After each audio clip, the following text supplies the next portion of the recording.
हम साफ रहेंगे। और मैंने बहुत से एनडीए के साथी तमिलनाडु में ऐसे हैं कि जिनका कोई उम्मीदवार नहीं था, लेकिन इस झंडे को ऊंचा रखने के लिए वो जी जान से जुटे थे।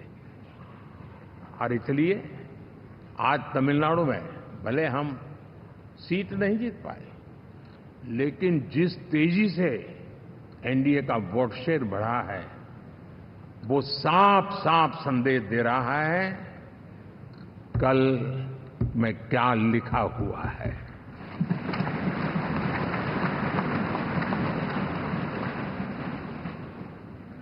साथियों, पुडुचेरी हो, केरला हमारे सैकड़ों कार्यकर्ताओं के बलिदान हुए हैं। यूडीएफ हो या एलडीएफ हो, शायद हिंदुस्तान के राजनीतिक जीवन में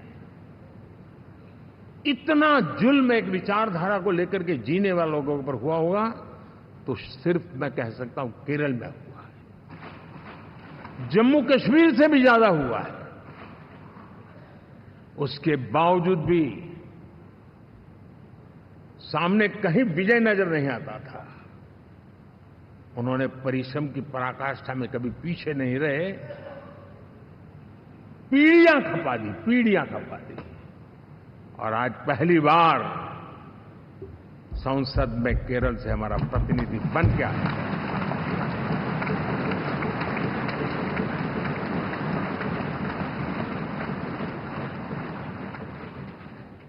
साथियों,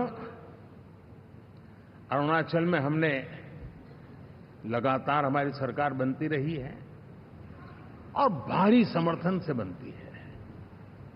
सिक्किम में भी हमारे एनडीए की सरकार करीब क्लीन स्वीप के साथ, अरुणाचल क्लीन स्वीप। आंध्र, मैं अबू बाबू को पूछ रहा था, बोले हिस्टोरिकली ये सबसे हाईएस्ट विक्ट्री है।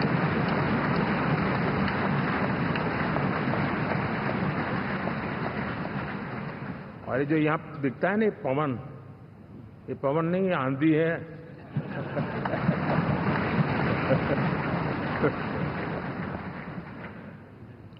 आंध्र ने इतना बड़ा हमारे प्रति जनमत दिया है। हिंदुस्तान के लिए एक सामान्य मानवीय की विकास की जो जिजीविषा है, उसका प्रतिबिंब है।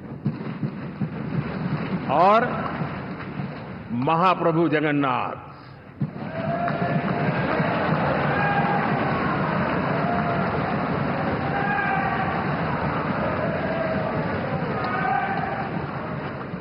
और मैंने अनुभव किया हमेशा।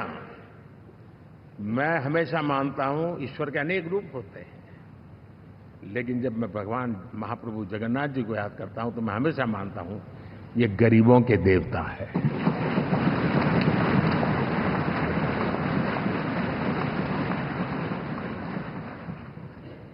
और वहां जो क्रांति रूप परिणाम आया है, मैं इसे एक रिवॉल्यूशन देख रहा हूं।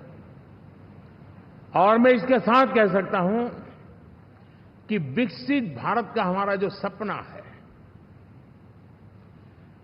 आने वाले 25 वर्ष, पहले मैंने 10 साल कहा था, या मैं 25 साल कह रहा हूं, आने वाले 25 साल महाप्रभु जगन्नाथ जी की कृपा से उड़ीसा देश की विकास यात्रा के ग्रोथ इंजन पैकी एक होगा।